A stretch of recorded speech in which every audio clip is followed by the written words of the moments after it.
A'udzubillahi minasyaitonirrajim. Bismillahirrahmanirrahim. Alhamdulillahi rabbil alamin. Nahmaduhu wa nasta'inu wa nastaghfiruh. Wa na'udzu billahi min syururi anfusina wa min sayyiati a'malina.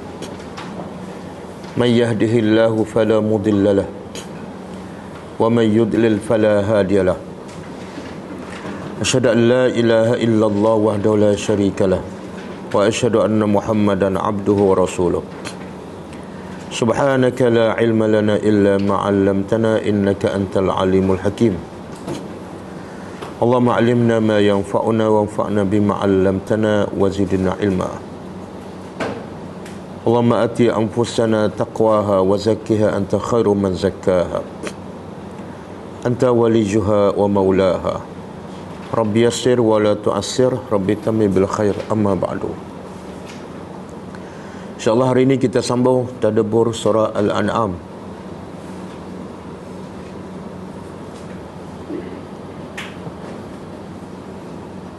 Ayat 96. Okey, sebelum tu kita tengok ayat yang lepas, pengajaran ayat yang lepas. Ayat keberapa yang belum ada pengajaran? 94 ke? 94 dan 95. Okey. Ayat 94. A'udzubillahi minasyaitonirrajim. Wa laqad ji'tumuna furada kama khalaqnakum awwala marrah wa taraktum ma khawwalnakum wara'a zuhurikum. وَمَا نَرَى مَعَكُمْ شُفَعَاءَكُمُ الَّذِينَ زَعَمْتُمْ أَنَّهُمْ فِيكُمْ شُرَكَاءُ لَقَدْ تَقَطَّعَ بَيْنَكُمْ وَضَلَّ عَنْكُمْ مَا كُنْتُمْ تَزْعُمُونَ. Maksudnya, demi Allah dan pasti sesungguhnya kami telah mendatangi, kamu akan mendatangi kami secara berseorangan, bersendirian, sebagaimana kami telah ciptakan kamu kali pertama, dan kamu akan meninggalkan apa saja yang kami beri nikmat kepada kamu di belakang kamu, dan kami tidak melihat bersama kamu sekutu-sekutu yang kamu sangka mereka itu adalah sekutu bagi aku. Pasti sesungguhnya telah terputus hubungan ataupun faedah di antara kamu, dan sia-sialah daripada kamu apa saja yang kamu sangka. Pengajarannya, pertama,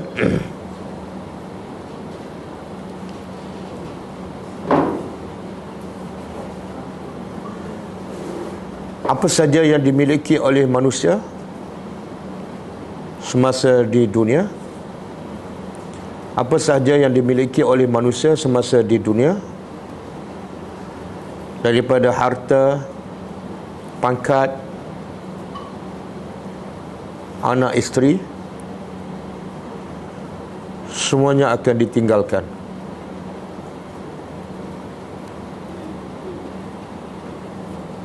Dan mereka akan menghadap Allah secara berseorangan.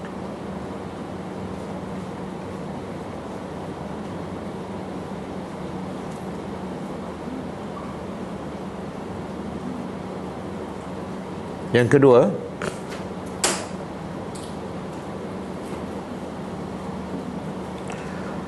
semua harta-harta dan anak-anak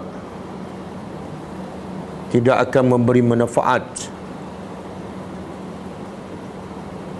kepada si mati, melainkan apabila si mati datang menghadap Allah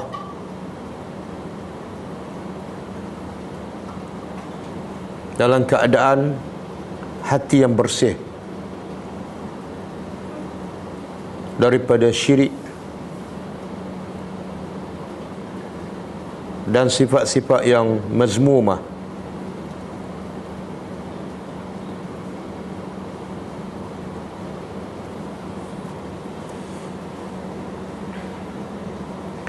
Yang ketiga, segala apa yang disembah selain daripada Allah semasa di dunia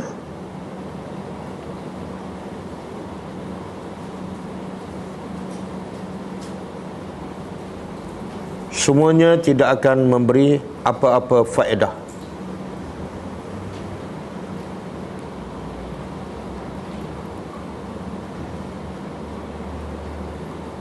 Bahkan berhala yang disembah itu akan menjadi bahan bakar sama seperti batang tubuh manusia yang menjadi penyembah.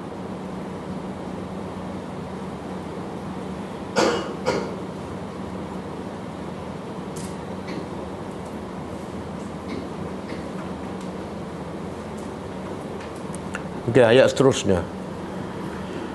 Ayat 95. Innallaha faliqul habbi wan nawa yukhrijul hayya minal mayyiti wa mukhrijul mayyiti minal hayy.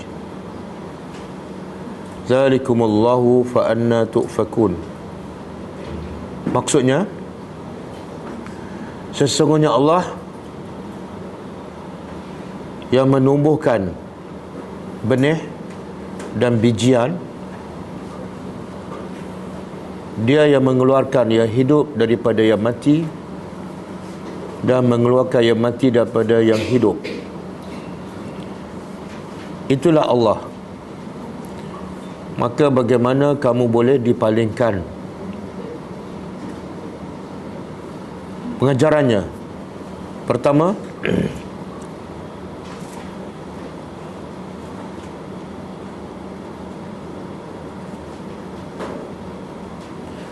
hanya Allah sahaja yang berhak disembah dan ditaati, kerana Dia sahaja yang berkuasa melakukan apa sahaja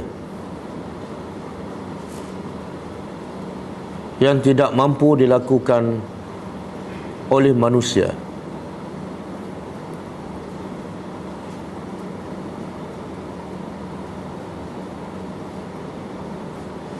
Yang kedua, Allah berkuasa mengeluarkan daripada bijian atau benih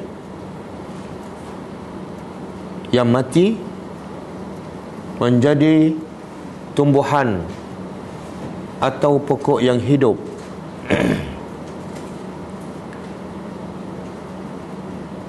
Yang mengeluarkan buah-buahan dan makanan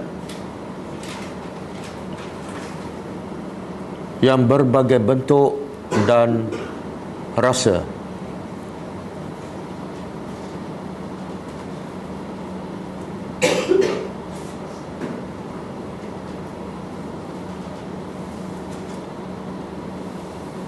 Yang kedua, yang ketiga, hanya Allah sahaja yang berkuasa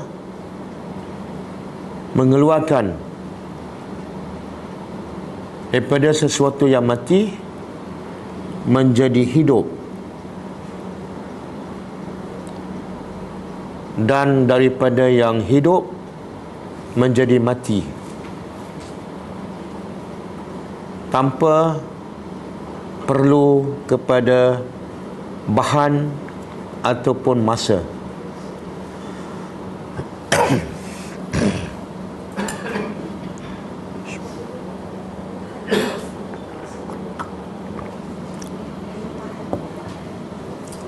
Tanpa memerlukan bahan ataupun masa. Okey, yang ketiga. Yang keempat,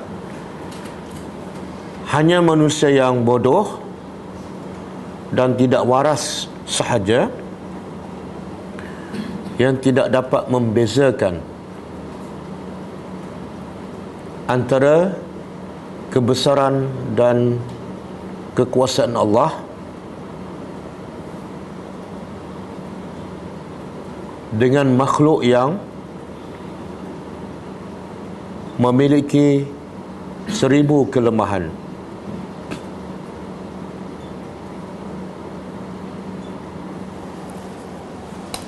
Okey, kita sambung tadabbur ayat seterusnya.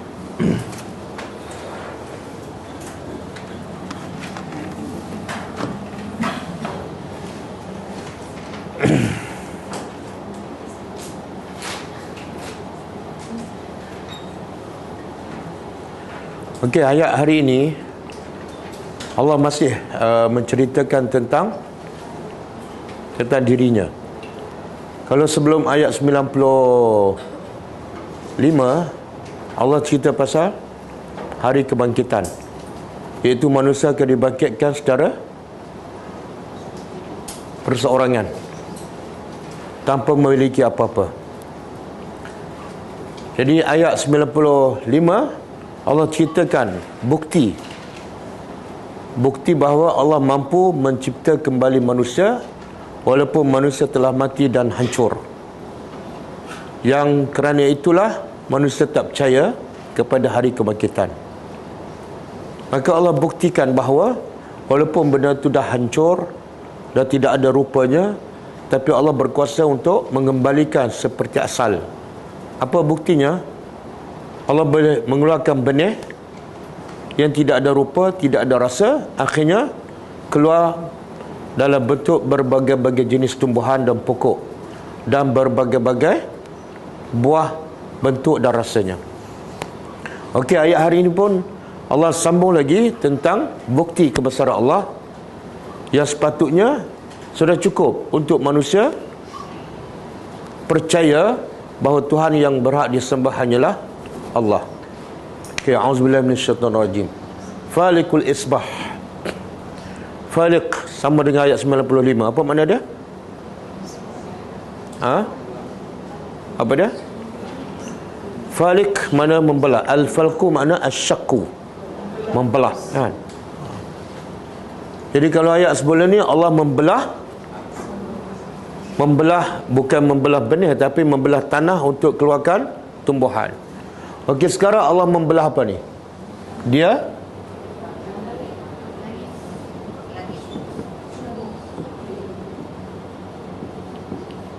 membelah al-isbah. Isbah waktu subuh ataupun cahaya subuh.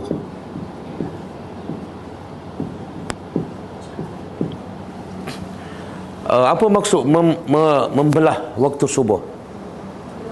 Iaitu daripada kegelapan malam Allah berkuasa untuk mengeluarkan daripada kegelapan keluar cahaya. Dan cahaya itu keluar bukan sekaligus terus terang, tapi keluar sedikit kan. Mula-mula cerah sikit, kemudian cerah banyak, kemudian cerah. Manusia mampu tak? Tak mampu. Kita contoh begitu juga dalam siang hari Allah berkuasa menjadikan gelap. Kita dalam siang hari sekarang ni, boleh tak kita nak jadikan tempat kita sahaja gelap? Siapa boleh buat? Siapa boleh buat? Saya bagi 1 bilion. Boleh tak? Tak mampu. Begitu juga di waktu malam, boleh tak dengan kuasa kita jadikan tiba-tiba cerah tanpa perlukan elektrik, tanpa perlukan lampu? Boleh tak? Tak boleh. Yang berkuasa hanyalah Allah.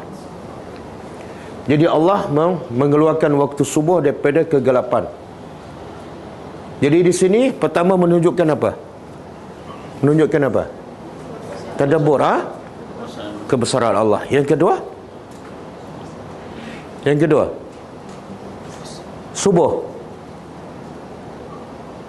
Apa nikmat subuh? Nikmat tak waktu subuh? Ya, ke mengganggu tidur kita? Apa dia?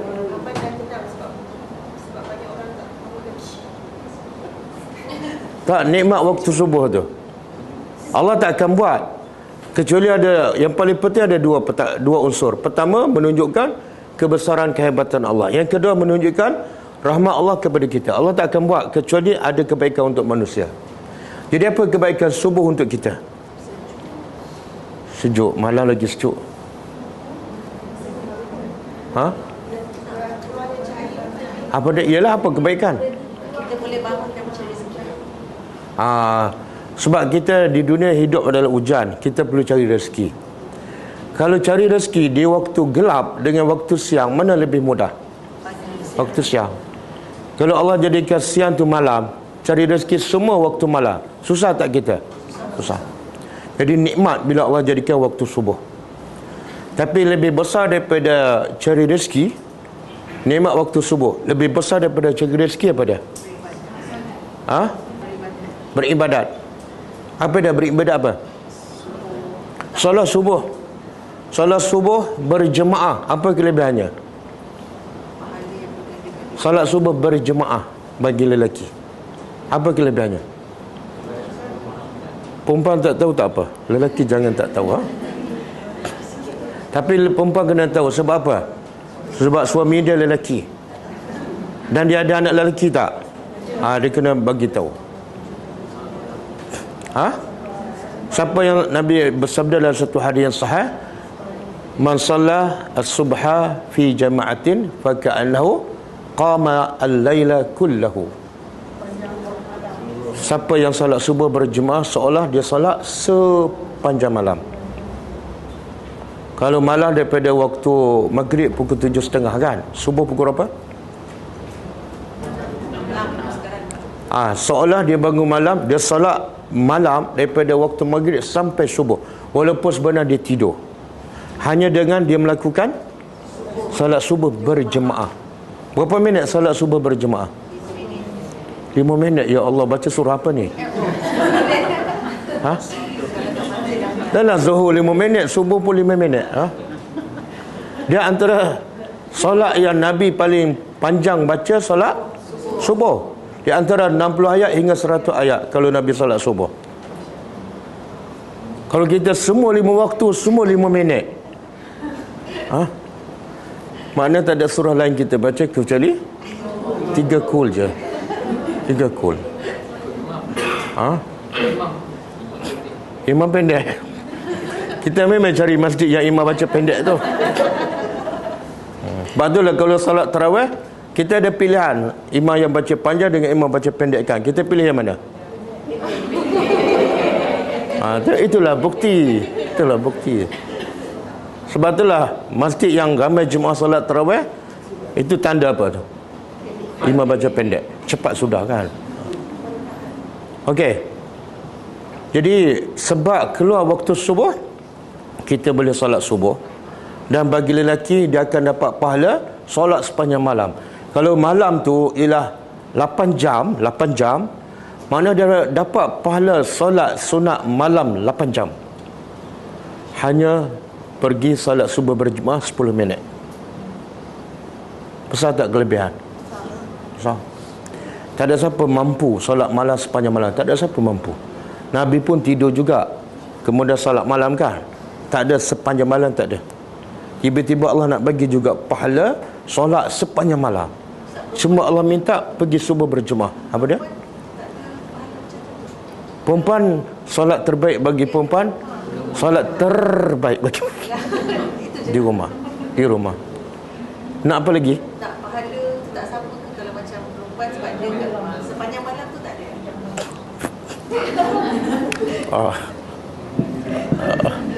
Faham tak mana afdal? Faham tak mana afdal? Apa dia? Dah tahu. Allah tu maha adil. Kenapa terbaik? Sebab perempuan daripada solat di luar lebih baik solat di rumah. Daripada di rumah lebih baik solat dalam bilik. Daripada dalam bilik lebih baik solat tempat khas beribadat. Kenapa tu? Sebab perempuan lagi jauh daripada orang, lagi selamat daripada fitnah. Lagi selamat daripada fitnah, lagi khusyuk solat dia. Itulah nilai solat tu. Berbeza kita pergi masjid kan. Pergi masjid niat kita dah berbagai-bagai dah. Nak jumpa kawan, nak cari imam yang baca sedap kan, nak pilih baju apa kan, nak kereta apa kan, nak pergi kat mana. Jadi banyak dah nak bercabar-cabar. Kan? Lepas tu kalau pakai baju yang sama 2 hari, nanti orang perasan pula tukar lain. Betul kan? Tapi kalau solat kat rumah, ada tak semua-semua tu? Semua. Jadi jangan tanya lagi ya. Okey. Kemudian yang kedua, sebab solat subuh ada lagi kelebihan. Nabi kata siapa solat sunat subuh 2 rakaat, dia dapat apa? Lebih baik pada dunia. Ya Allah, hanya ni 5 minit lah, sebab dia surah rakaat pertama Al-Kafirun, rakaat kedua hanya 2 rakaat, tak sampai 5 minit. Pahala dia lebih baik pada dunia. Sebab apa? Solat sunat apa tu? Subuh.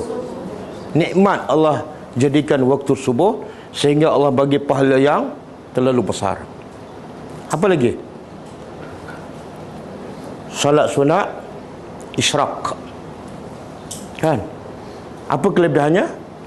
Siapa yang solat sunat isyraq 2 rakaat, kalau dia pergi solat subuh berjemaah, kemudian dia tunggu pula sampai terbit matahari, kemudian lepas terbit matahari 10 minit dia solat pula 2 rakaat, maka dia dapat pahala haji dan umrah yang sempurna, walaupun dia tak ada duit simpanan dalam tabung haji.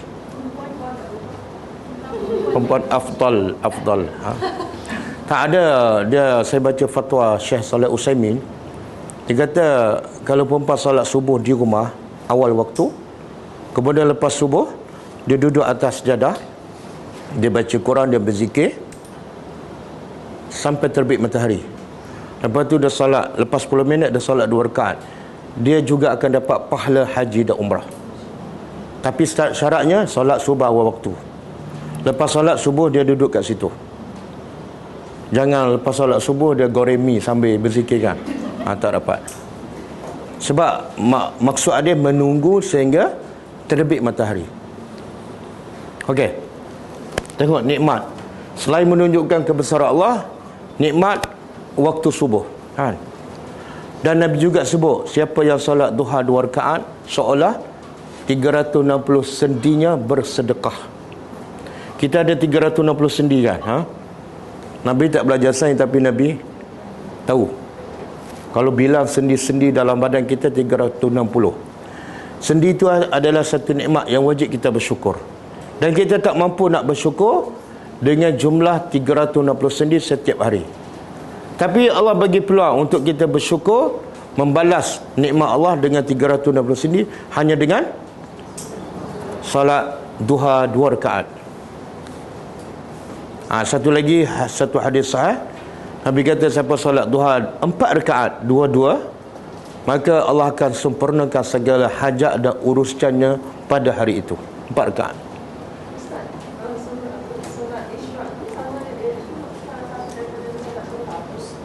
Tak, dia ulama beza pendapat isyraq dengan solat duha. Pendapat pertama, isyraq ialah duha. Cuma duha bila dilakukan di awal waktu dipanggil solat isyraq, tapi dia duha. Jadi kalau ikut pendapat pertama ni, siapa yang solat isyraq tak perlu dah solat duha, sebab isyraq tu juga adalah duha. Pendapat kedua, isyraq dengan duha dua solat yang berbeza. Maknanya siapa yang dah solat isyraq, dia belum solat duha, kalau ikut pendapat kedua.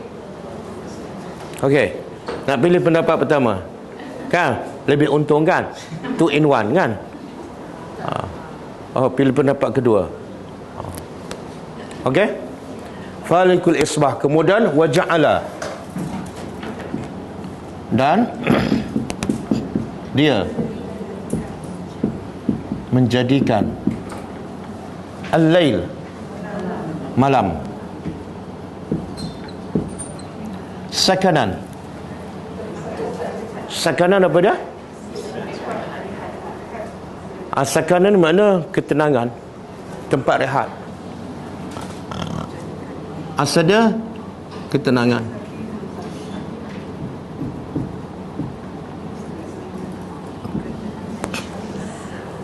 Maksudnya Allah jadikan malam tenang. Untuk apa? Untuk kamu berehat. Sebab kalau tak tenang, boleh tak kita berehat? Contoh siang hari kan, boleh tak berehat? Tak boleh. Kadang-kadang kita pergi bercutikan pun tak boleh rehat siang hari. Sebab apa? Kalau berehat rugi, bayar 5,000 kan? Okey, jadi Allah kata, Allah jadikan malam ketenangan. Ia ni siang untuk kamu bekerja. Bila bekerja penat, rahmat Allah pada kamu.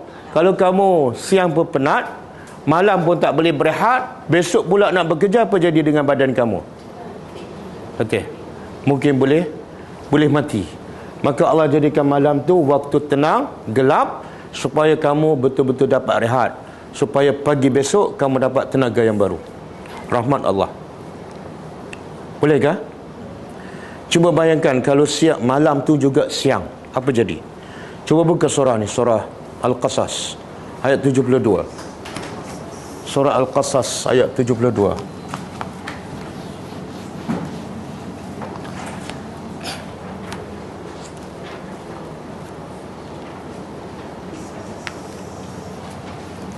Qul, ada qul lah. Qul ara'aytum in ja'alallahu alaikum an-nahar sarmadan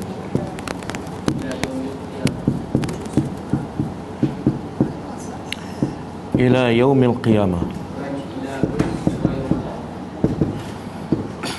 man ilahun ghairullah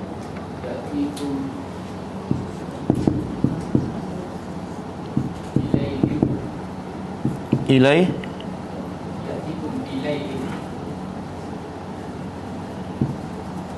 bilailin taskununa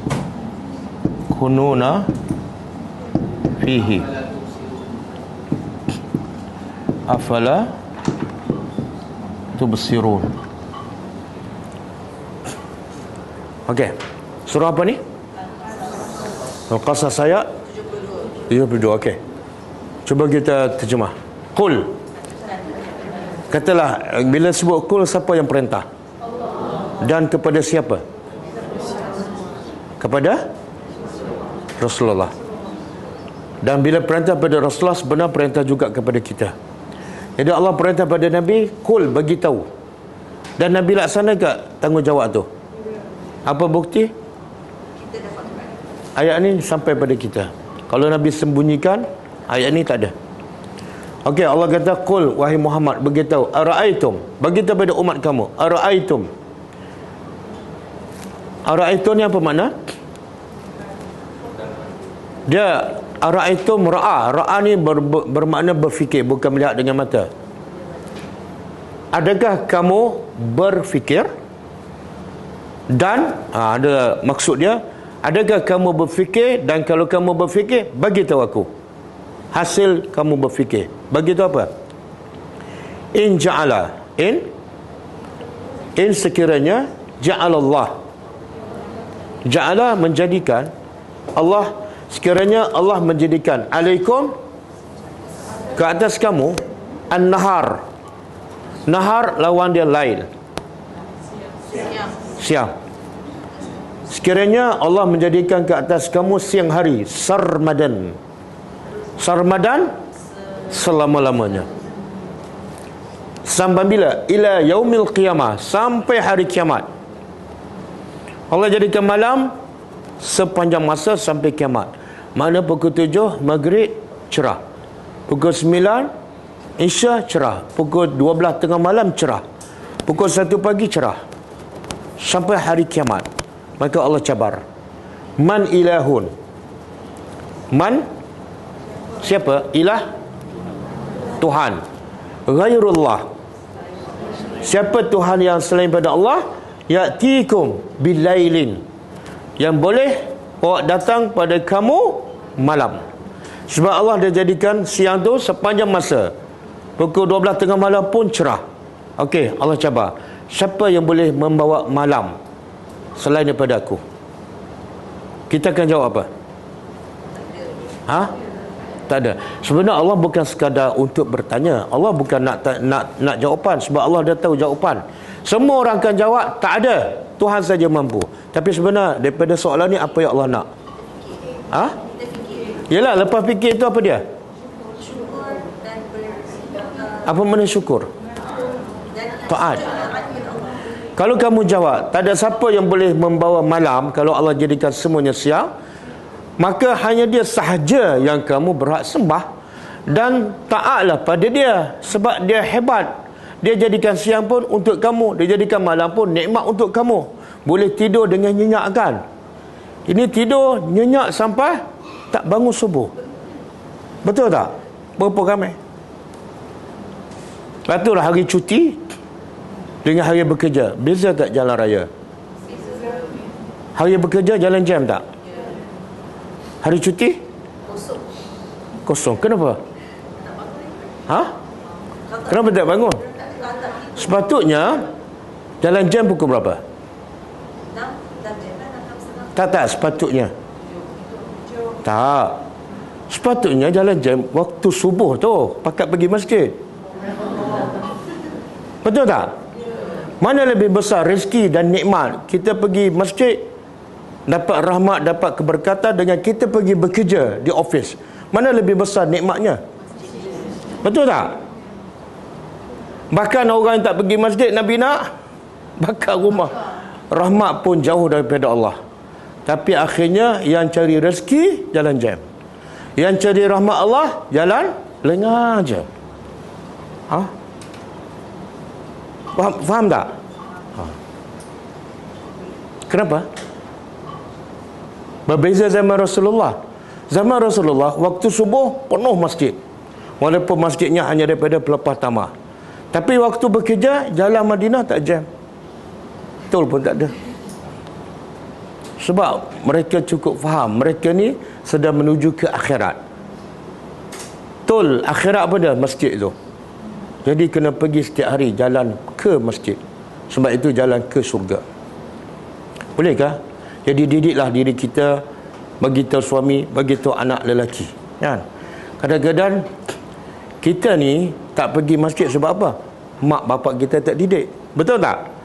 Mak bapak kita tak didik daripada kecil lagi pergi ke masjid. Dan mak bapak kita tak didik sebab AJK tak benarkan bawa budak kecil. Kan? Jadi kita pun kata tak boleh pergi, nanti orang halau. Jadi akhirnya kita sampai ketua baru pergi masjid. Sampai ketua baru pergi kan? Sebab didikan yang tak tepat tu. Maka jangan sejarah lama berulang kembali. Pastikan anak kita pergi ke masjid. Anak kita kalau kita didik pergi ke masjid, insya-Allah bila dia kahwin, dia didik pula anak dia, cucu kita pergi ke masjid. Tapi kalau anak kita tak didik pergi masjid, dia kahwin, anak dia pun tak akan pergi sebab ikut bapak dia. Betul? Punca apa dia? Cucu tak pergi masjid, puncanya apa? Atuk tak ajar anak tu. Setuju? Kalau setuju buat perubahan. Okey. Jadi Allah cabar siapa yang boleh membawa datang waktu malam, yang taskununa, yang dengan malam itu kamu tenang, boleh berehat, boleh tidur padanya. Afala tubsirun? Kamu tak lihat tak dengan mata hati? Cubalah fikir kan kehebatan Allah, kebesaran Allah, rahmat Allah. Kenapa masih tak nak taat padanya? Okey.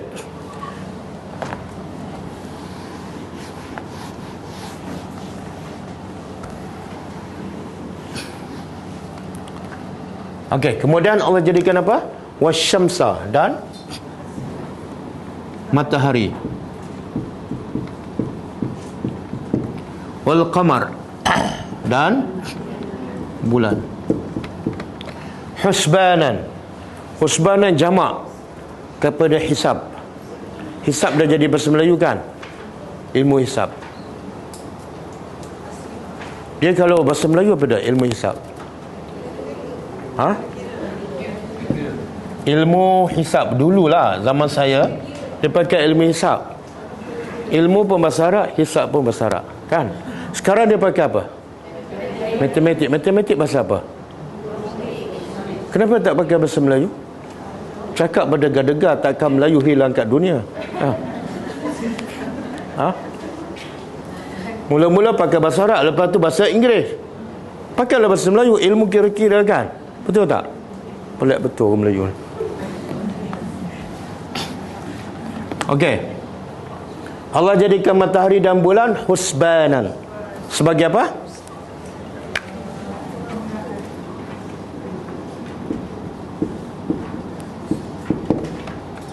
Sebagai, nak terjemah apa? Dia terjemah apa tu?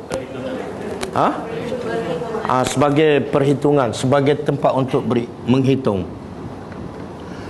Apa maksud tu? Macam mana tu? Macam mana bulan dan matahari sebagai tempat untuk kita menghitung? Menghitung apa? Ha? Kira waktu jam ikut matahari ke? Ha? Ya ke? Pernah tengok nak tahu waktu tengok cahaya matahari? Tengok bayang-bayang. Pernah tak tengok bayang nak tahu waktu? Tak pun. Dia pertama waktu salat. Waktu salat ikut apa? Ikut matahari. Bila matahari terbit itu mana waktu subuh dah habis. Bila matahari tegak, mana masuk waktu zuhur. Bila bayang dah lebih pada separuh, masuk waktu asar. Bila matahari terbenam, masuk waktu matahari. Kalau kita nak tahu bulan, ikut apa pula? Pakai apa? Nak tahu awal bulan ke, tengah bulan ke, akhir bulan? Ha? Tengok anak bulan dah. Betul? Betul tak? Kita nak tahu bulan puasa, bukankah tengok anak bulan? Dan tengok anak bulan tu di awal ke, tengah ke, akhir? Awal lah. Mana dengan anak bulan kita tahu itu adalah di awal bulan. Bila bulan besar, tengah lengkap tu, kita tahu itu adalah pertengahan bulan. Kalau bulan kecil kembali, itu di akhir bulan. Nak tahu raya, nak tahu haji, musim haji pun semua tengok anak bulan. Okey. Dan dengan bulan juga kita tahu berapa kiraan. Ni bulan ke berapa kan? Ha? Dan kita tahu tempoh, contohlah bila bermula musim haji, bila berakhir dengan anak bulan. Bila tempoh edah. Kalau wanita yang kematian suami, berapa lama edahnya? 4 bulan. Macam mana kita nak tahu 4 bulan 10 hari? Ha? Dengan anak bulan lah. Di awal bulan, okey, dah awal bulan, mana baru nak masuk bulan pertama kan. Kemudian bila dah habis tu, bulan dah kecut, itu mana dah habis bulan. Orang dulu semua dia kira pakai bulan. Kita je tak tengok bulan, kita tengok kalender je kan. Dan kalau kita wanita edah, contohlah kalau apa ni, cerai kan, 3 bulan kan. Kalau wanita kematian suami 4 bulan 10 hari, bulan apa tu? Bulan Hijriah ke bulan bulan Qamariah? Mana kurang sikit kan daripada bulan Masihiyah. Kita nak tengok sewa rumah ke kan, nak kutip sewa rumah ke, semua pakai bulan. Itu maksud husbanan.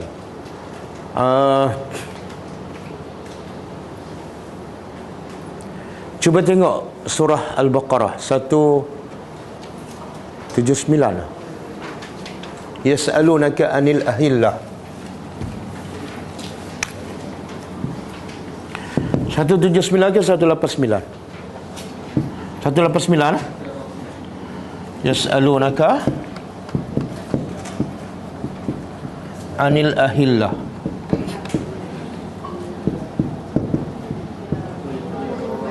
Qul ya mawaqitu linnas wal hajj. Okey, tak apa. Tengok Allah kata apa? Para sahabat bertanya Rasulullah, yas'alunaka, mereka bertanya engkau tentang apa? Anil ahillah. Ahillah ni jamak. Kalau satu, hilal. Hilal. Apa makna hilal? Ha? Apa makna hilal? Hilal anak bulan. Hilal anak bulan. You duk tengok awal bulan tu, nak tahu bila start Ramadan puasa, dia tengok hilal lah. Hilal tu anak bulan. Kalau bulan yang besar, bulan purnama, dia panggil apa? Dalam masyarakat. Cuba nasyid sikit. Apa tak nasyid yang bila Nabi sampai ke Madinah tu? Tala'al? Oh, boleh sambung. Al-Badru.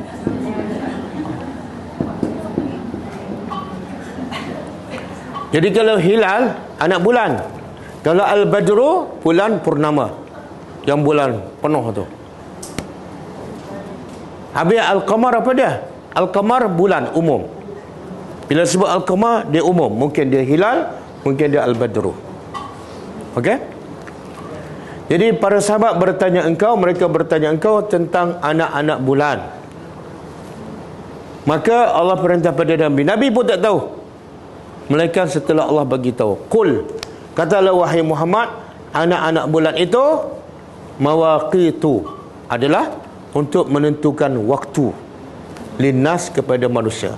Waktu nak puasa, waktu nak raya, waktu nak haji. Wal hajj, dan untuk waktu haji. Betul tak? Yang kita duk bergaduh, kadang-kadang Mekah puasa awal kan, kita puasa lewat. Mekah apa dia, Arafah dia berbeza dengan Arafah kita kan, waktu wukuf. Bergaduh. Pasal apa tu? Punca daripada apa? Anak bulan lah. Yang peliknya apa dia? Orang kita bila masuk wukuf di Arafah, semua tanya soalan yang sama setiap tahun. Dah tujuh keturunan kan? Apa soalannya? Doa terbaik, doa di waktu Arafah, wukuf di Arafah kan. Jadi dia tanya, kita berdoa waktu wukuf di sini ke wukuf di Mekah? Lepas tu ustaz pula bergaduh, bagi hujah masing-masing. Kononnya nak apa tu? Nak apa tu? Nak doa yang mustajab. Sekali setahun je berebut, bergaduh. Tapi Nabi bagi tahu ada waktu doa yang pasti mustajab dan Allah tak akan tolak 5 kali sehari, seorang tak berebut. 5 kali sehari sepanjang 365 hari. Buat tak tahu je. Bila? Lepas azan, dan sebelum hadis sahih, doa tak akan ditolak oleh Allah. Tapi tak ada seorang pun tanya ustaz. Dia pun tak berdoa, ustaz pun tak berdoa. Betul tak? Pelik tak manusia? Yang 5 kali sehari dia buat tak tahu, yang sekali setahun bergaduh, berebut. Saya pun tak faham. Lepas tu kalau orang tanya, pelajar tanya, saya tak jawab dah. 3 tahun turut-turut saya jawab.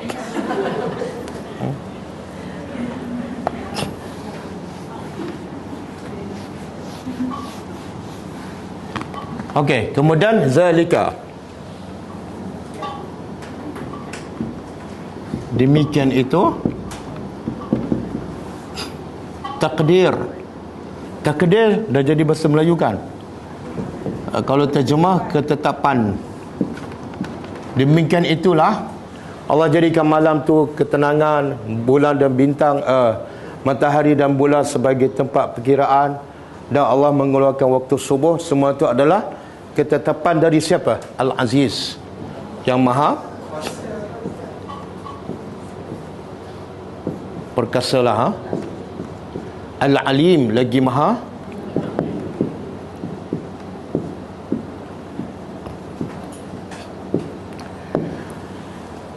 kalau Allah buka Al-Aziz, Allah boleh tak keluarkan waktu subuh di kegelapan malam? Boleh tak? Kalau Allah bukan Al-Aziz. Allah boleh tak mencipta siang, malam, matahari kalau Allah bukan Al-Aziz? Satu. Yang kedua, nak buat sesuatu yang hebat, asasnya mesti apa dah? Mesti ada ilmu. Kalau Allah tak ada ilmu, Allah boleh tak jadikan siang, malam, matahari sebagai tempat perkiraan, sebagai tempat tidur kalau Allah tidak ada ilmu? Jadi sifat utama Allah ialah mesti berilmu. Sebab itulah bila jahil, dia akan merosak, lebih banyak merosak daripada membaiki. Jadi kalau kita tahu Allah Al-Aziz, Allah Al-Alim, kewajipan kita apa dia? Apa kewajipan kita?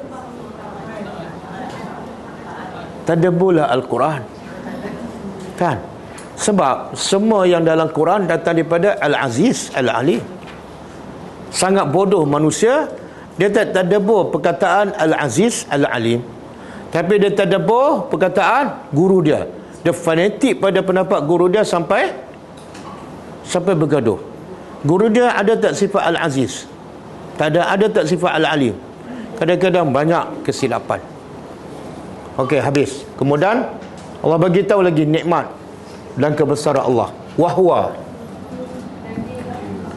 dan dialah allazi, yang ja'ala, telah menjadikan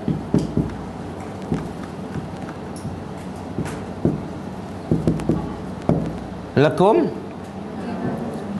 bagi kamu, an-nujum. Nujum? Bintang. Satu bintang ke banyak bintang? Banyak. Kalau satu, najmu, bintang-bintang. Untuk apa? Allah beritahu apa faedah bintang. Litahtadu, supaya kamu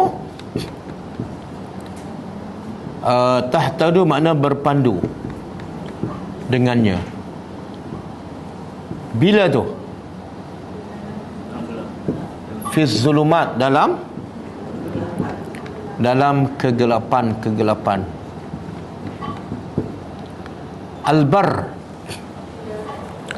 apa dia? Darat. Dia ada perkataan albar, tulisan sama, huruf sama, bilangan huruf sama.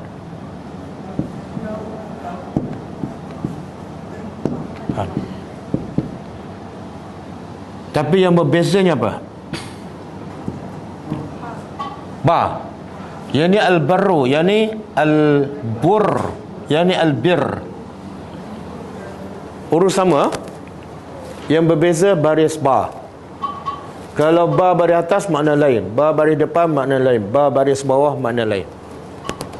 Okey, kalau al-barru apa makna dia? Tu, daratan. Kalau al-burru, bur, tak pernah dengar? Gandum. Kalau al-birru, kebaikan. Birru al-walidaini, berbuat baik kepada. Jadi itulah uniknya bahasa Arab. Perkataan sama, huruf sama, bila berbeza baris, makna pun berbeza. Okey, dalam kegelapan daratan, wal bahri, dan lautan. Apa maksud ni? Mana bintang boleh jadi panduan kepada orang yang musafir di waktu malam, sama ada di darat ataupun di laut. Kita tak tahu, orang yang pakar dia tahu. Kita bila jalan malam kan, sesat, kita tengok bintang ke buka telefon? Tengok Waze kan. Kenapa tak tengok bintang? Allah kata bintang tu boleh menjadi penunjuk arah. Tak pandai. Siapa pandai? Siapa ada pernah? Tak pernah? Pernah tak? Pakai bintang? Kat laut kan? Ada kaedah dia lah. Tapi kalau sesat kat laut, saya serah pada boatman dia tu, saya tak tahu apa dah. Okey? Jadi bila Allah buat, mesti ada dua unsur utama. Apa tadi? Satu, qudratullah, kebesaran, kehebatan Allah, yang manusia tak boleh buat. Yang kedua, rahmat Allah. Rahmat mana? Allah kesian pada kita, sebab tu Allah buat. Allah tak ada apa-apa faedah. Okey, selain pada bintang, an-nujum,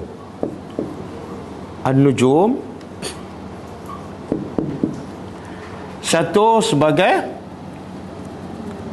litahtadu,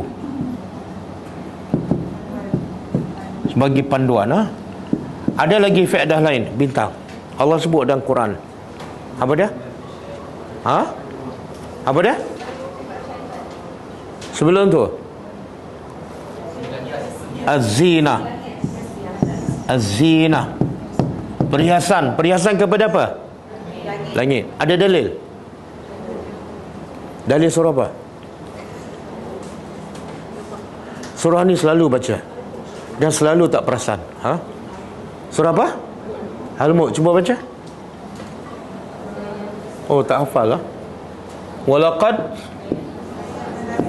Walaqad zayyana as-samaa ad-dunya bimasabiha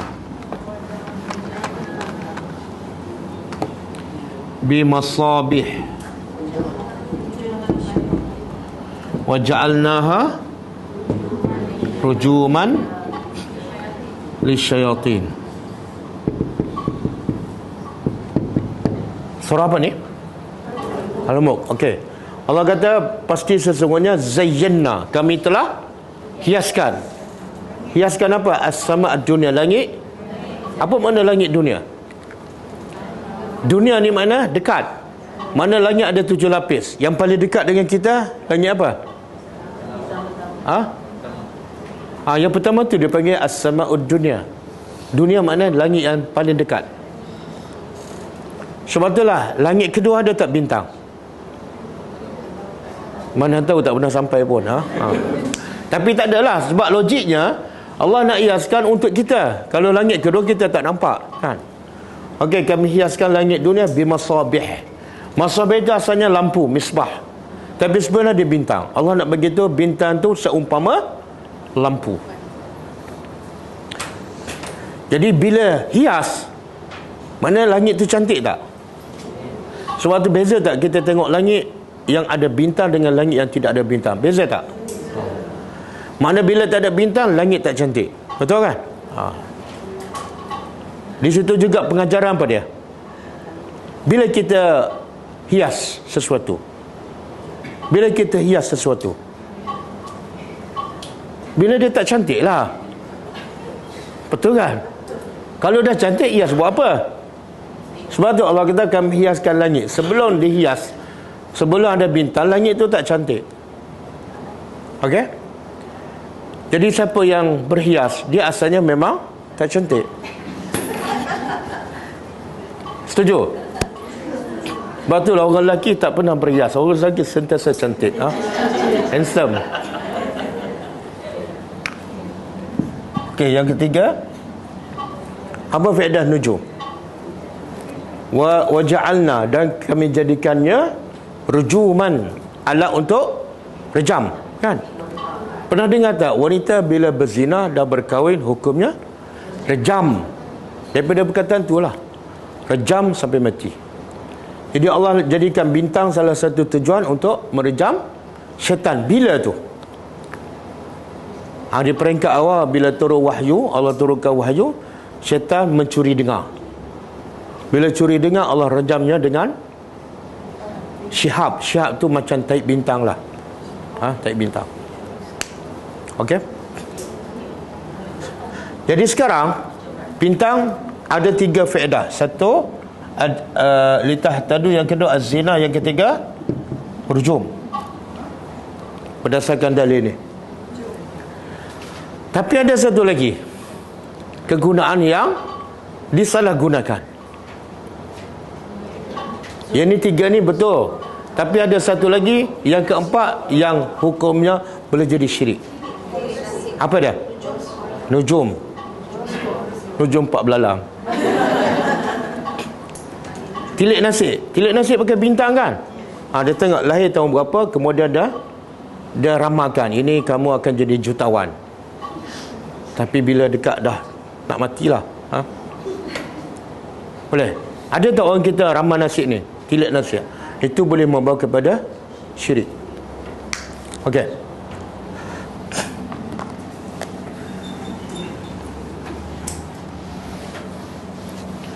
Kemudian Allah kata apa? Qad fassalna. Sesungguhnya fassalna, kami telah jelaskan ayat, tanda-tanda kebesaran Allah. Tapi untuk siapa? Untuk kaum yang ya'lamun, mereka mengetahui ataupun mereka berilmu. Boleh faham? Kami telah jelaskan tanda-tanda kebesaran Allah. Apa dia? Matahari, bulan, bintang, siang, malam. Semua tu tanda-tanda kebesaran Allah. Kalau manusia nak kenal Allah, cukup. Sebab tanda tu kami dah jelaskan. Tapi ramai manusia tak kenal Allah juga. Sedangkan tanda kebesaran Allah sangat jelas dan sangat banyak. Apa sebab? Apa sebab? Ramai tak kenal Allah. Sebab tak tadabbur, sebab mereka tidak berilmu. Sebab tu bagi saya, kalau nak kenal Allah, tak payah belajar buku tauhid. Bagi saya, tak payah belajar buku tauhid yang macam-macam, kadang-kadang peninggal. Nak faham tu pasal pusing sana pusing sini. Allah kata kami dah jelas tanda-tanda kebesaran Allah. Kalau kamu berilmu, kamu kenal Allah, kamu semua Allah. Sebab itulah Nabi ajar tauhid kepada orang Mekah. Orang Mekah boleh kata semua syirik tak, penyembah berhala kan. Tapi akhirnya mereka kenal Allah dan mereka menjadi orang beriman, bertakwa, bahkan manusia terbaik. Apa subjek akidah yang Nabi ajar? Apa subjek akidahnya? Quran je. Ada subjek lain? Ada. Tapi sekarang masyarakat kita macam-macam belajar tauhid kan. Tapi macam nampak tak clear juga kan. Apa dia? Ayalah, bila baca buku-buku yang ditulis oleh manusia, kadang-kadang bercampur dengan akal. Tapi kalau kita tadabbur Al-Quran yang ditafsirkan oleh ulama, jelas, clear. Allah kata fassalna, kami dah jelaskan. Okey, kemudian bunyi apa? Okey, pas.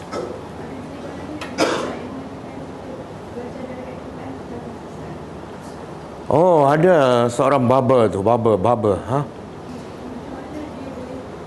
Tak, dia kata boleh saya buat ayat, siapa yang belajar, orang awam kalau belajar terus pada Al-Quran dan hadis, wajib sesat. Bukan sunat dah, wajib sesat.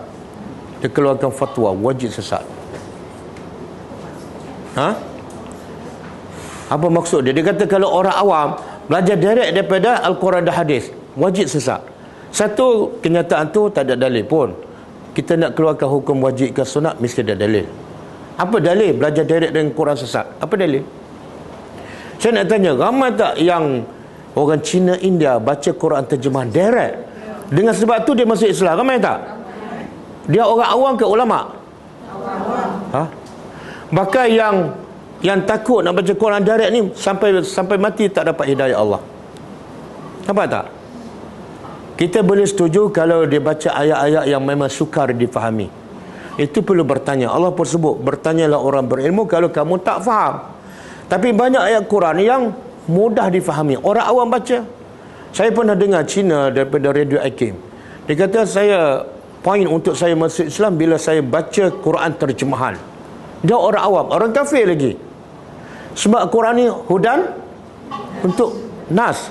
Bila sebut nas, hudan linnas.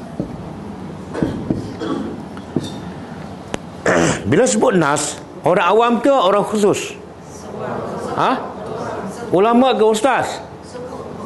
Allah kata hudan untuk semua manusia, termasuk orang awam. Tiba-tiba dikata kalau orang awam ikut, wajib sesat. Bercanggah tak? Bercanggah. Itu adalah berdasarkan kejahilan. Okey. Kemudian Allah beritahu lagi.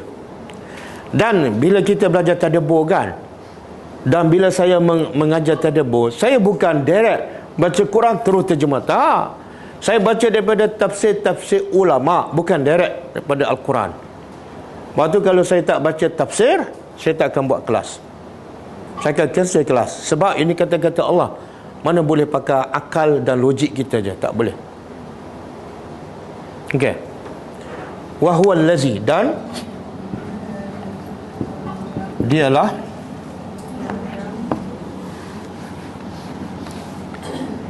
yang ansha'akum, telah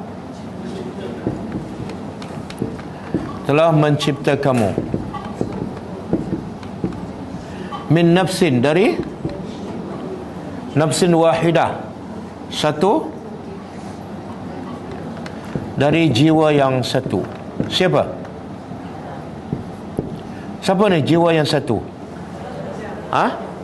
Nabi Adam. Semua kita daripada Adam.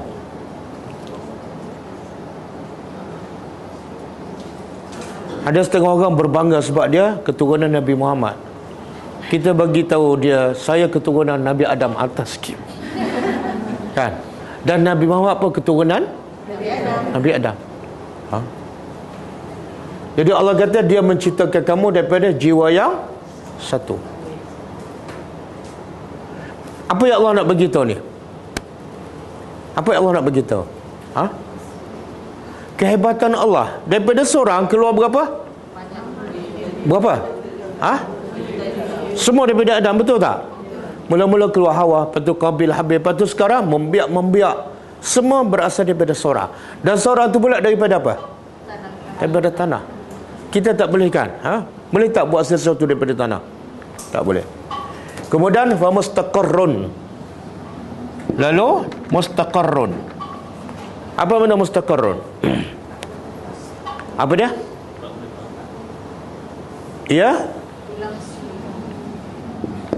Ia tetap. Dia terjemah apa tu? Apa dia?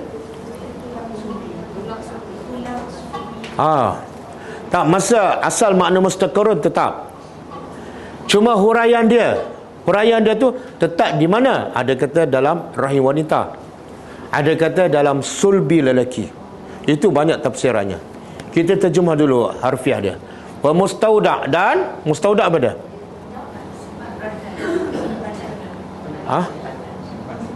Tempat simpanan.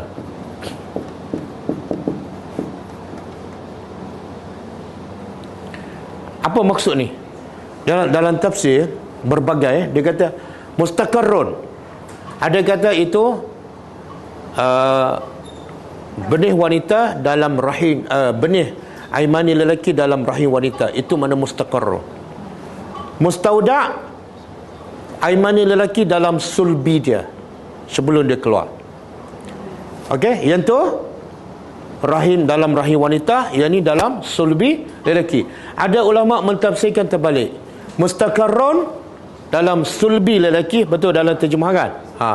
Yang ni dalam rahim wanita. Dua. Yang ketiga, ada mengatakan mustaqarrun ialah dalam rahim wanita sampai dia beranak, dan mustauda' dalam kubur sampai dia dibangkitkan. Okey, dan ada kata terbalik, yang tu dalam kubur, yang ni dalam rahim. Kenapa ulama berbeza pendapat? Sebab Allah tak sebut secara spesifik, Allah sebut secara umum. Jadi selagi mana tak bercanggah, maka boleh kita ambil. Okey, saya nak sebut antara makna mustaqarrun. Cuba buka surah Al-Baqarah ayat 36. Surah Al-Baqarah ayat 36.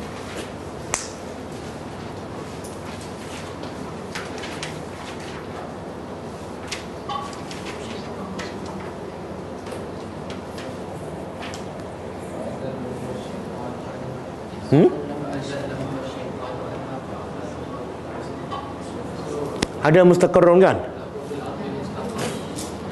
Sebelum tu wa qulna bitu,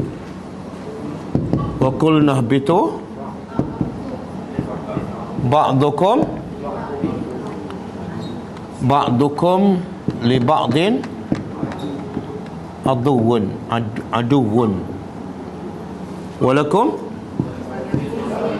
walakum fil ardi mustaqarrun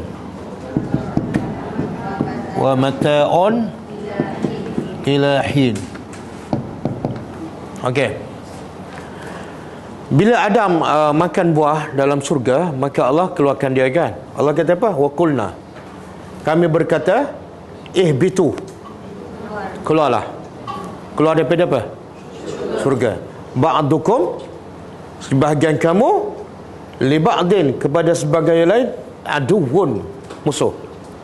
Makna apa tu?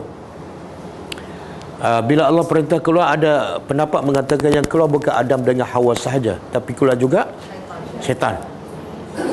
Maka bila keluar daripada syurga, semua akan saling bermusuhan. Syaitan akan bermusuh dengan manusia, dan manusia pun akan bermusuh dengan sama-sama manusia. Betul tak? Siapa yang mula bermusuh antara manusia dengan manusia? Siapa dia? Dia bukan selepas 1000 tahun. Baru je keluar, dapat anak, bermusuh. Itulah tabiat manusia kan. Maka sebab tu Allah kata, walakum, dan bagi kamu fil ardi, setelah kamu turun ke bumi, bagi kamu di fil ardi mustaqarrun, sama ni, tempat tinggal, tapi kekal tak? Tempat tinggal, wa mataun, tempat tinggal kamu di dunia, dan kamu boleh berseronok. Mata ni seronok lah, tetapi ingat, ilahin, sampai satu tempoh sahaja. Jadi kalau nak seronok, bila kita tak ada buat yang ni, tak jadi nak seronok. Kenapa? Bukan selama-lamanya. Sampai satu tempoh, mati. Faham tak? Okey. Jadi kalau mustaqarrun dalam ayat ni makna apa? Tetap, tapi tak kekal. Tak kekal.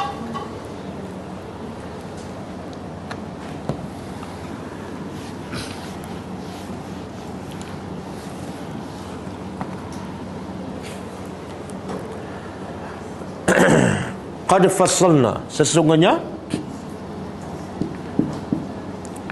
fassalna beda sama, kami telah jelaskan al-ayat, tanda-tanda, liqaumin, bagi kaum yang yafqahun, mereka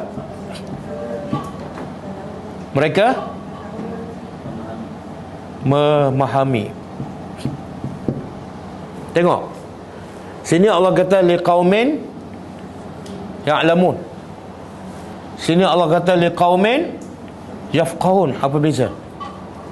Apa beza ilmu dengan fiqh?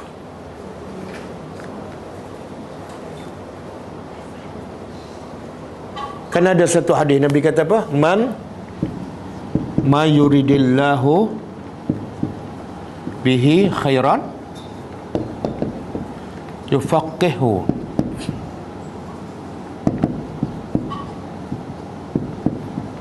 fid din. Tengok, cuba terjemah. Man, siapa? Yuridillah, yang Allah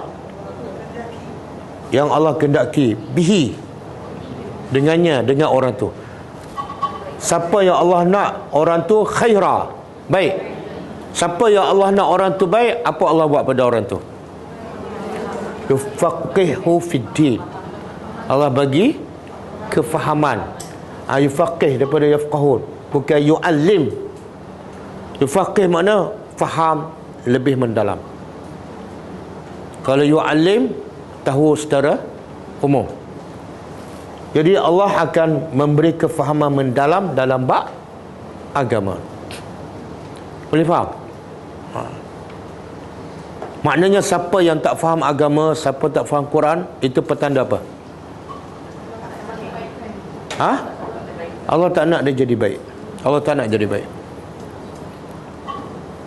Siapa yang datang ke Latah Debu tak faham-faham juga, itu tanda apa?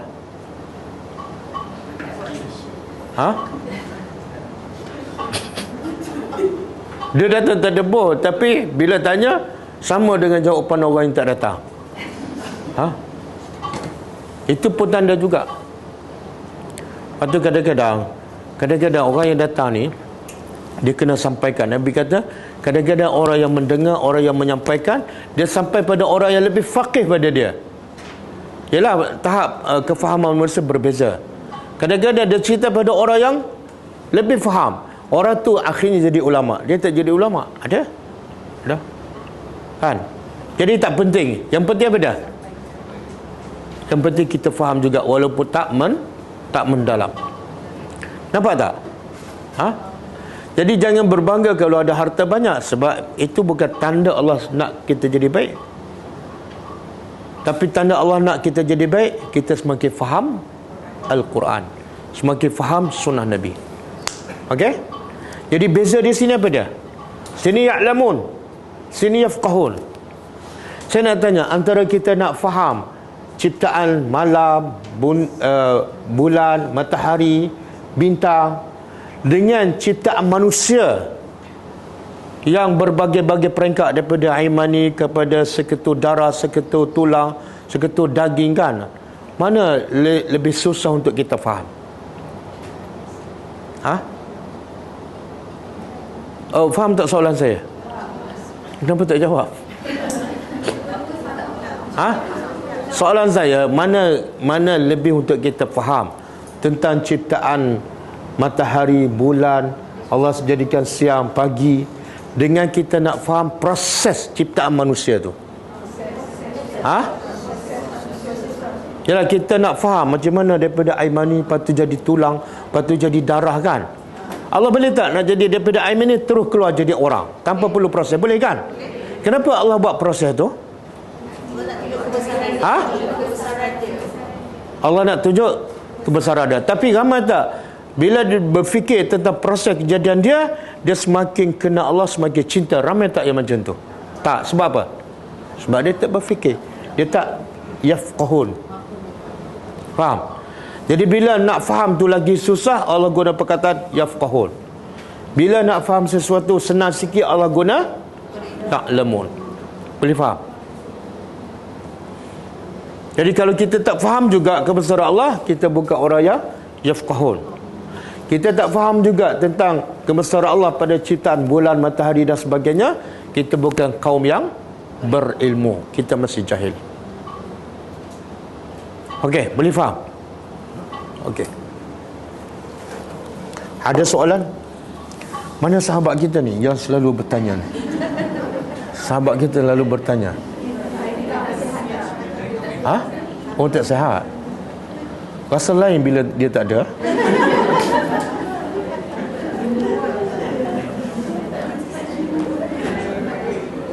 Rasa janggal. Sebab biasa tiap minggu ada, kan?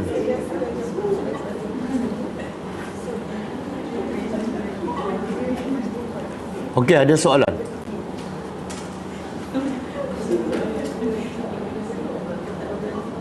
Kalau tak ada, kita baca sikit.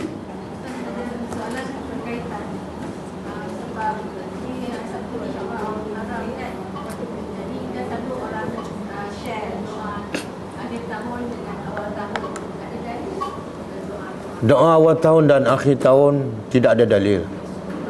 Nabi tak pernah baca. Sebab, kenapa tahu tak Nabi tak pernah baca? Tahu tak kenapa? Sebab tahun hijrah zaman Nabi tak ada pun. Tahun hijrah ni bila bermula? Zaman Umar Ibn Khattab.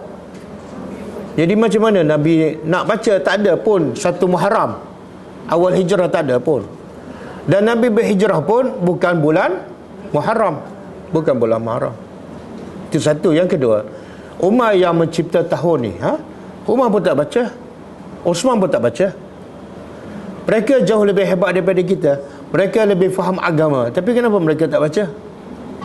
Sebab itulah kata Umar bin Abdul Aziz, umat yang datang kemudian tak mungkin jadi baik. Tak mungkin jadi baik. Sehingga kita ikut apa yang menyebabkan orang dahulu jadi baik. Faham? Faham? Umat yang datang kemudian tak mungkin jadi baik, melainkan umat yang datang kemudian ikut apa yang menyebabkan orang dahulu jadi baik. Barulah umat kemudian akan jadi baik macam umat dahulu. Boleh faham? Maknanya kalau kita nak jadi baik, kita tak ada pilihan. Ikut orang dulu, jangan reka-reka yang baru. Kalau kita buat yang berbeza daripada orang dulu, mustahil kita akan jadi baik. Sebab mereka adalah orang yang terbaik. Dua. Yang ketiga, Nabi aja tak kita baca doa setiap hari? Ada tak doa zikir pagi petang? Allah ma'afini fi badani, Allah ma'afini bisami, kan? Kalau kita baca doa zikir pagi petang, doa yang terbaik yang Nabi ajar, yang sahih, setiap pagi, setiap petang mesti ada jumpa 1 Muharram tu. Betul tak? Jadi kalau yang kita baca 1 Muharram, yang kita baca setiap hari, kebetulan 1 Muharram dan dia datang daripada Nabi, itulah doa yang terbaik. Jadi apa perlu lagi doa khusus 1 Muharram? Faham tak? Fikir secara simple aja. Kita akan takkan baca. Dah lah panjang. Panjang kan? Lepas tu faham ke tak? Tak tahu. Lepas tu satu lagi, tahu tak bila dia baca doa tu? Ha? Ha? Lepas asar ataupun dekat maghrib. Nabi kata doa mustajab lepas azan. Dia baca sebelum azan, kan degil tu. Ha? Kalau betul kamu nak doa mustajab, bacalah lepas azan. Tunggu sabar-sabar sekejap. Tak boleh ustaz, dah habis tahun ni. Kamu nak baca doa habis tahun kan, nak doa dimustajabkan. Orang beriman sentiasa cerdik. Apa dia? Ciri-ciri orang beriman cerdik. Bila dia berdoa, dia akan pilih waktu yang mustajab. Sebab dia nak doa mustajab. Itulah tanda orang cerdik. Betul tak? Lepas azan, mustajab. Sebelum azan, tak ada dalil. Tapi dia pilih yang mana?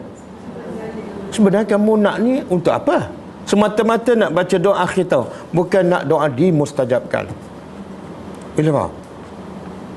Benda simple je. Kalau kita tegur, dia maki kita. Kalau kita tak tegur, nampak sangat macam susah. Okey. Boleh eh? Ustaz, ada soalan masih cerita pasal kira-kira ni kan? Tapi tak ada berkaitan. Nak tanya pasal bila kita travel kan? Ada pendapat kata yang 4 hari je kita boleh jamak dan kasar. Tapi ada pendapat macam selama kita bermusafir tu boleh. Ya. So yang mana yang lebih tepat? Sebab banyak yang kata 4 hari je. Tak, dia dalam mazhab Syafi'i. Dalam mazhab Syafi'i, kalau kita musafir, kalau kita nak pergi ke Johor, kita dah tahu pergi 3 hari. Okey? Kita dah tahu 3 hari je. Maka dalam mazhab Syafi'i, kita boleh musafir masa dalam perjalanan sahaja. Bila sampai, kena solat macam biasa. Lepas tu dalam perjalanan balik, boleh jamak dan qasar. Okey? Kalau kita dah tahu berapa hari. Tapi kalau kita pergi Johor, tak tahu berapa hari, mungkin 4, mungkin 5, maka kita boleh jamak dalam perjalanan dan 3 hari ketika berada di sana. Hari keempat tak boleh dah. Itu dalam mazhab Syafi'i. Hari keempat tu kita bergerak, kita bergerak macam kita tempat lain lah. Dan kita start balik dari 3 hari musafir tu. Kan? Maksudnya macam tu kan?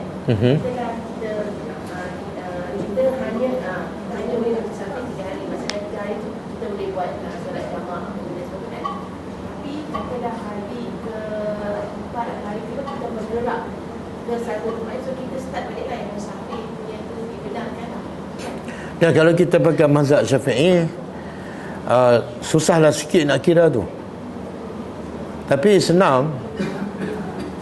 Ada satu hadis sahih. Nabi qasar salat selama 19 hari di Mekah. Nabi qasar salat selama 19 hari di Mekah. Hadis sahih. Okey? Jadi kalau ikut hadis tu, ini pendapat ulama berdasarkan hadis sahih tu. Kita boleh qasar, boleh jamak selama mana kita dinamakan musafir. 5 hari ke? 10 hari ke? Dah tetap ke berapa hari ke? Tak tetap ke? Selagi mana kita musafir, kita boleh qasar. Bahkan ada riwayat sahih sahabat pernah qasar salat selama 6 bulan di Azerbaijan. Sahabat Nabi. Bukan sahabat kita ni, sahabat Nabi. Ha? Ha? Kalau tak ikut hadis, nak ikut apa? Tak, yang mazhab Syafi'i pun pendapat dia sebenar. Sebab tidak ada dalil yang jelas berapa hari boleh kan. Tapi hadis tu bagi saya cukup jelas. Mana kenapa Nabi 19 hari? Sebab Nabi duduk di Mekah 19 hari. Kalau Nabi duduk 20 hari, 20 hari lah. Jadi bagi saya senang, jangan bergaduh. Siapa nak ambil pendapat mazhab Syafi'i, silakan. Siapa yang nak ambil pendapat berdasarkan hadis sahih 10 hari, silakan. Dua-dua betul. Yang tak betul, yang tak solat langsung. Jamak pun tak. Semua ni lah, tak payah gaduh lah. Tak payah gaduh. Ha?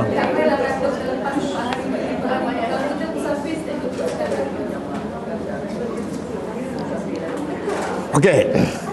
Kita baca sikit. Ada 10 minit lagi. Ha? 10 minit apa? 3 minit. Bab taubat dah. Kita masuk tajuk baru. Muqaddimah. Bab at-taubah.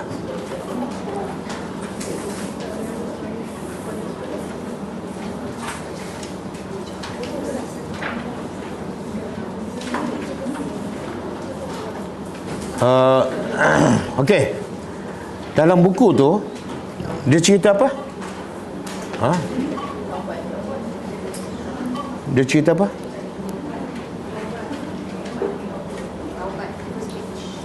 Cuba baca permulaan dia.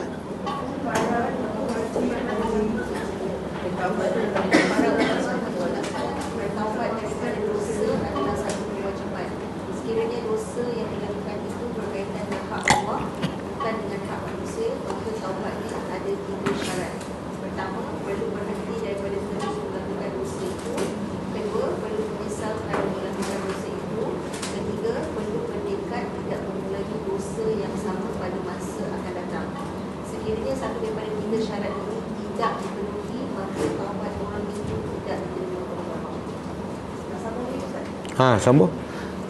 Namun sekiranya dosa yang dilakukan itu berkaitan dengan hak seseorang manusia, maka syarat taubatnya ada 4. 3 daripadanya adalah sama seperti yang dinyatakan sebelum ini, manakala syarat yang keempat adalah mengembalikan hak orang itu. Sekiranya hak itu berkaitan dengan harta dan seumpamanya, maka harta itu hendaklah dikembalikan kepada pemiliknya. Sekiranya hak itu berkaitan dengan maruah seseorang, seperti orang yang melakukan dosa itu menuntut seseorang berzina tanpa ada 4 orang saksi, maka hendaklah orang yang bersalah itu meminta maaf daripada orang yang tertuduh. Sekiranya dosa itu berkaitan dengan mengumpat, maka orang yang mengumpat perlu meminta maaf daripada orang yang terumpat. Orang yang melakukan dosa mestilah bertaubat. Sekiranya dosa itu melibatkan ramai pihak dan orang yang melakukan dosa itu bertaubat pada sebahagian dosanya sahaja, maka taubatnya itu diterima. Tetapi bagi sebahagian dosa yang melibatkan pihak lain tetap ditanggung oleh orang yang melakukan. Okey. Dah. Jadi apa makna taubat? Taubat ialah rujuk. Dalam bahasa Arab taubah maknanya rujuk. Rujuk makna dia kembali. Kembali daripada apa? Orang yang buat dosa, buat maksiat. Kalau dia bertaubat mana? Dia kembali daripada buat maksiat, kembali mentaati Allah. Kembali daripada melakukan maksiat kepada mentaati Allah. Maksiat dia ada 2. Satu, tak buat yang wajib. Maksiat lah, tak buat, tak solat kan, tak keluarkan zakat. Yang kedua, buat benda yang haram. Buat benda yang haram, mengumpat, rasuah, minum arak. Jadi maksiat ada 2. Satu, tinggal yang wajib. Yang kedua, buat benda yang haram. Okey. Jadi kalau taubatnya apa? Kalau taubat disebabkan tinggal benda yang wajib, makna taubat apa dia? Kena buat yang wajib lah. Mana tinggal maksiat kepada ketaatan. Daripada kamu tak salat, taubat kamu apa dah? Kena salat. Daripada tak keluar zakat, taubatnya apa? Keluarkan zakat. Katalah 10 tahun kamu tak keluarkan zakat. Tiba-tiba kamu sedar kamu bertaubat. Kamu kena keluar zakat berapa tahun? Semua sekali 10 tahun. Kalau kamu tak bayar zakat yang 10 tahun, kamu belum bertaubat. Boleh faham? Kalau bertaubat daripada buat benda yang haram, kalau taubat makna apa? Tinggal. Kamu mengumpat kan, dah bertaubat, kena tinggal lah. Kamu cakap bohong, kalau bertaubat, tinggal lah. Rasuah dan sebagainya. Kalau terlibat dengan riba, bertaubatnya apa? Tukar terus urusan riba kepada yang Islamik. Bila kena tukar? Kalau sedar pukul 5 kena tukar. Itu makna taubat. Taubat ni bukan setakat wajib, tetapi wajib disegerakan. Bukan setakat wajib, tapi wajib disegerakan. Kalau kita lambat taubat, bertambah satu dosa lagi. Dosa apa? Dosa apa yang bertambah ni? Dosa melewatkan taubat. Sebab Allah perintah, ya ayyuhallazina amanu tubu ilallahi taubatan nasuha. Hendaklah kamu segera bertaubat. Perintah segera tu wajib, tiba-tiba kita lambatkan. Tambah satu lagi dosa, iaitu melambatkan taubat. Boleh? Kemudian penulis ni tulis syarat taubat ada berapa? 3 kan? Pertama, berhenti buat maksiat. Yang kedua, menyesal ni dia kalau dia tinggal dah benda maksiat, lepas tu dia kata bertaubat, tapi tak ada penyesalan, taubatnya tak diterima. Itu bukan taubat. Taubat mesti dia menyesal. Macam mana kamu nak bertaubat sedangkan kamu tak menyesal ke? Kamu ambil hak orang ke, mengata orang buat zalim pada orang, tak ada rasa menyesal. Lepas tu kamu mendakwa bertaubat, taubat tu tak diterima sebab tak cukup syarat. Yang ketiga,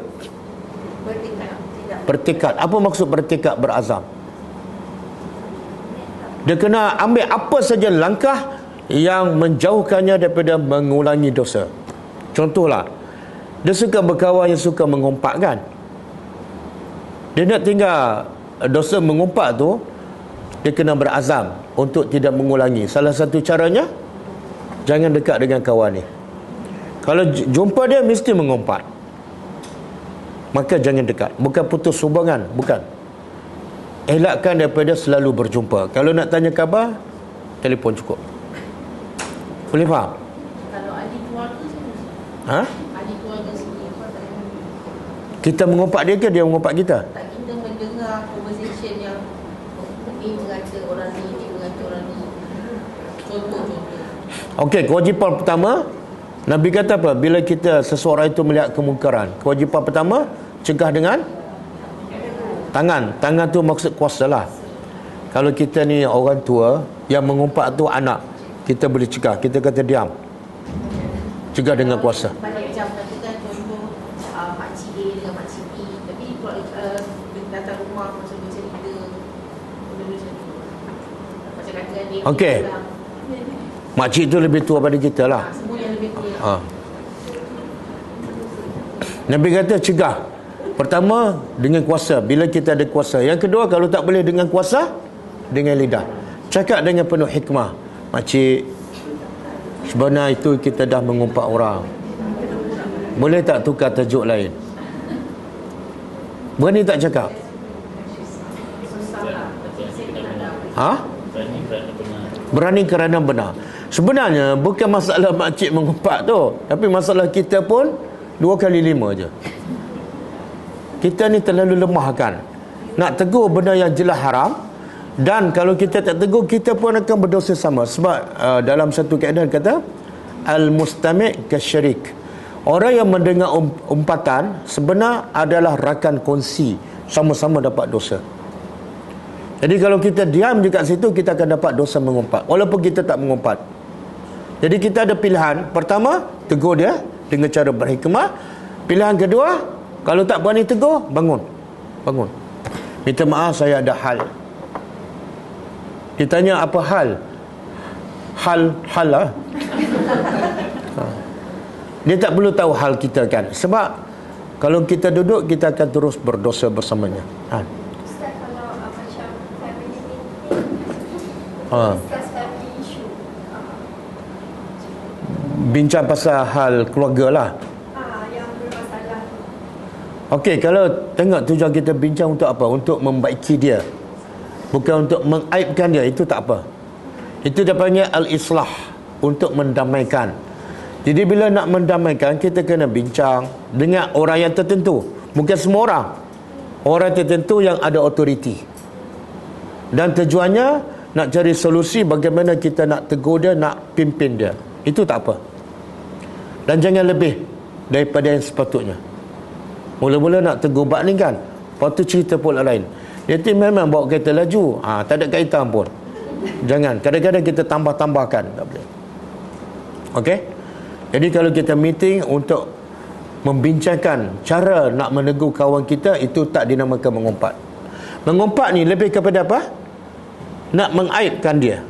Nak mengaibkan dia. Nabi kata apa? Sorry, kalau kita tegur, dia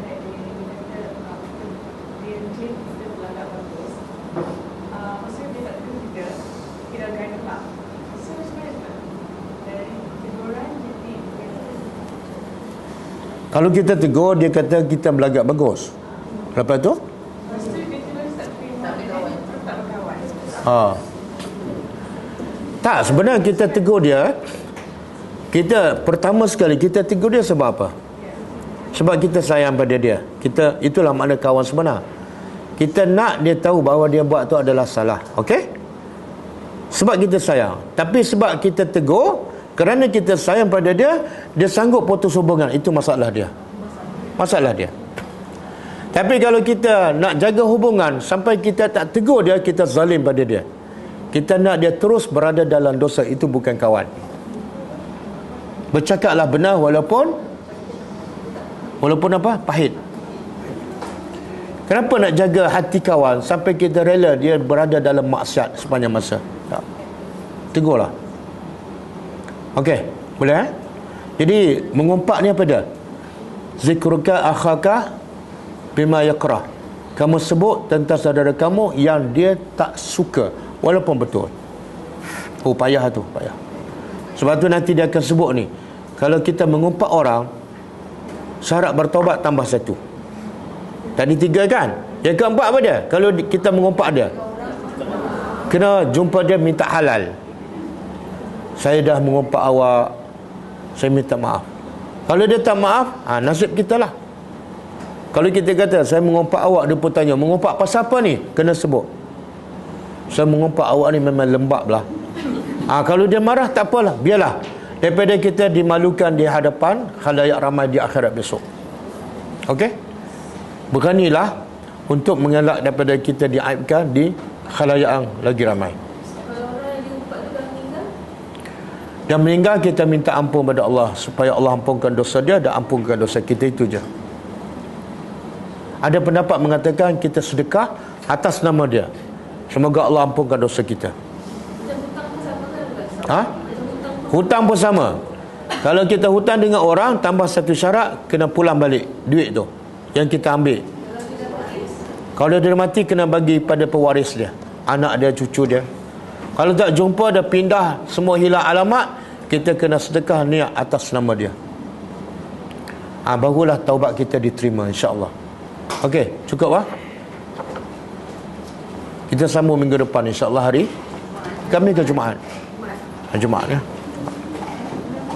Kalau Khamis kawan kita ni tak boleh datang, kesian. Okey, kita tutup dengan membaca tasbih kafarah. Subhanakallahumma wa bihamdika asyhadu an la ilaha illa anta astaghfiruka wa atubu ilaik. Assalamualaikum warahmatullahi wabarakatuh. Jadi saya nak umumkan malam ni kelas كتاب الله ترق جنانه وتنى العظيم